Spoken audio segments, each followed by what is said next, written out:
ఈ హైదరాబాద్లో అన్ని ఫేమస్ ఫుడ్ అండ్ ట్రాఫిక్ గురించే మాట్లాడతాము.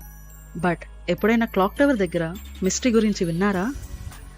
1940స్లో ఈ క్లాక్ టవర్ కన్స్ట్రక్షన్ అయిపోయిన తర్వాత ఒక స్ట్రేంజ్ సౌండ్ రావడం స్టార్ట్ అయింది.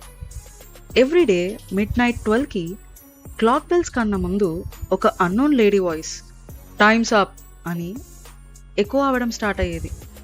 లోకల్స్ చెప్పినట్టు ఈ వాయిస్ వినిపించిన తర్వాత ఏరియాలో ఒక రాబరీ ఆర్ యాక్సిడెంట్ తప్పకుండా జరిగేదంట.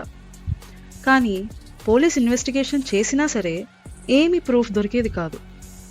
But even today Begum Bazar clock tower దగ్గర మిడ్-నైట్ అన్యూజువల్ సౌండ్స్ వినిపిస్తూనే ఉంటాయి అంటారు. హైదరాబాద్ ఓల్డ్ టైమర్స్ మాత్రం ఈ విషయం మీద సైలెన్స్ మెయింటైన్ చేస్తారు. ఇంకా అది సెంటిమెంట్ లాగా మారిపోయింది. హైదరాబాద్లో మనకి తెలియని మిస్టరీస్ చాలానే ఉన్నాయి. నెక్స్ట్ టైం క్లాక్ టవర్ దగ్గర మిడ్-నైట్ మీరు వెళ్తే ఈ విషయం గమనించడం మర్చిపోకండి.